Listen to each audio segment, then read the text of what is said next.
Empty churches, hidden believers, centuries of silence. That was the story of Japan. But not anymore. Right now, something unexpected is happening, and Catholicism is slowly coming back. So what changed? And why are people in one of the most modern countries in the world turning back to a faith that was once forced into hiding?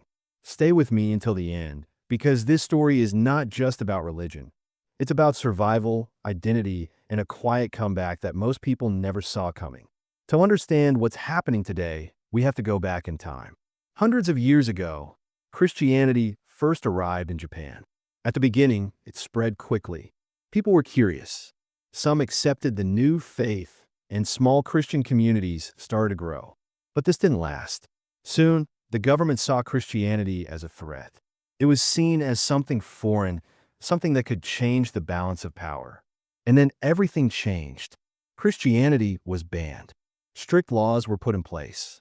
People were forced to choose, give up their faith, or face punishment. Churches were destroyed. Believers were hunted. And for many, the only way to survive was to hide their faith completely. Imagine living in a world where even saying a prayer could put your life at risk. That was the reality for Christians in Japan. But here's what makes this story powerful. Even in silence, the faith did not disappear. Families passed down their beliefs quietly, generation after generation. They prayed in secret. They changed their rituals so they wouldn't be noticed. They lived normal lives on the outside, but inside they held onto something deeply important. These hidden believers kept the faith alive for centuries, even when it seemed impossible. Think about that for a moment.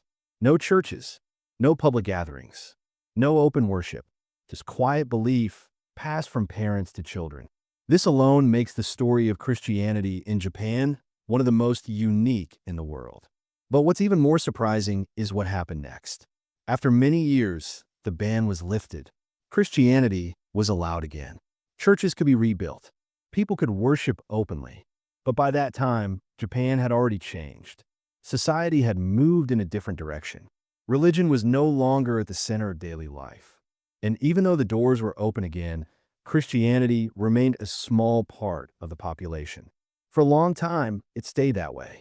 Japan became known as a country where religion was not very strong in daily life. People focused on work, technology, and modern living. Faith was seen as something personal or even unnecessary. And once again, it seemed like Christianity, especially Catholicism, would remain in the background. But now, something is shifting. Slowly, quietly, and in a way that is easy to miss. More people are starting to explore faith again. And just like before, it's not happening in a loud or obvious way. It's happening in small steps. A visit to a church, a conversation with a friend, a moment of curiosity, and then something deeper begins. So why is this happening now? One reason is the search for meaning. Modern life in Japan is fast and demanding. People work long hours. There's pressure to succeed. And even when everything looks perfect on the outside, many people feel tired, stressed, or empty inside. They start asking questions. What is the purpose of life? What really matters? And sometimes those questions lead them to faith. Another reason is the attraction of something different. In a highly modern and structured society, Catholicism feels unique. The traditions, the rituals, the sense of history, it all feels different from everyday life. When someone walks into a quiet church, they experience something they don't usually find outside. Peace, silence, reflection, and that can be very powerful. There's also the human need for connection.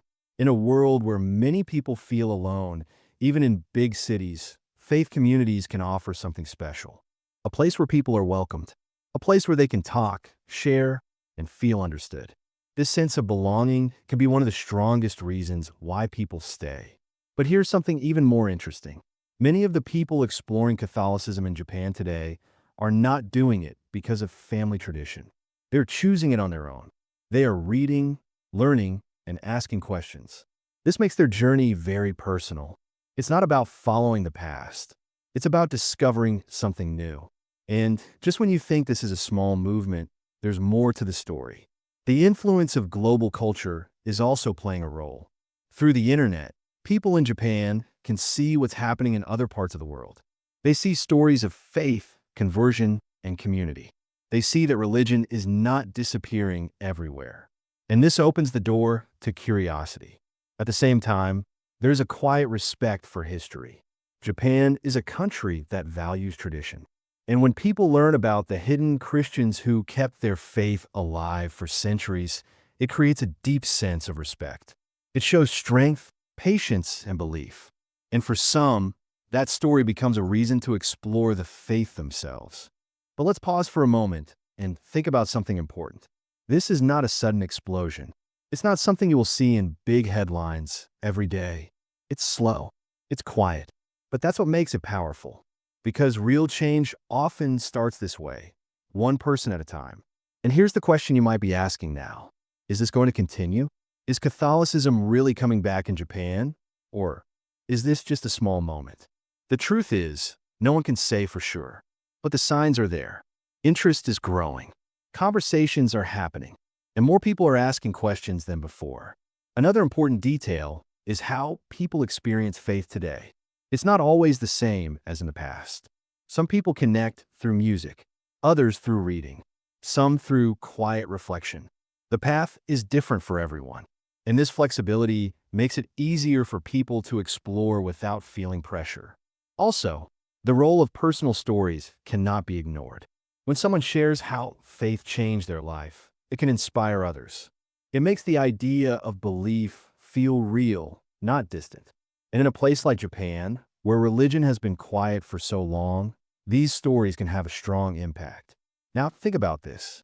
A country where faith was once forced into silence, where believers had to hide for generations, is now seeing a quiet return of that same faith. That alone is powerful. It shows that belief, once planted, can survive even the hardest conditions. And if you've stayed with me this far, you're starting to see that this is more than just a story about Japan. It's a story about people, about questions, about the search for something deeper in a world that often feels too fast and too loud. As we come closer to the end, there's one thing to remember. Catholicism in Japan is not returning in the same way it existed before. It's different now, more personal, more thoughtful, less about tradition alone, and more about choice. And that might be the most important part of this entire story. So what's really happening?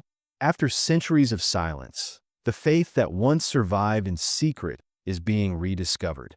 Not by force, not by pressure, but by choice. One person at a time. And this is why this story matters. Because it reminds us that even when something seems lost, it may not be gone. Sometimes it's just waiting quietly until the right moment comes again. If you've watched until now, you've seen how deep this story really is. But what happens next could be even more surprising. Will this quiet comeback continue? Will more people turn toward faith? Or will it remain a small but meaningful movement? Only time will tell. But one thing is clear. Something is changing in Japan, and the world is slowly starting to notice. Stay curious, keep watching, and don't miss what comes next, because this story is far from over.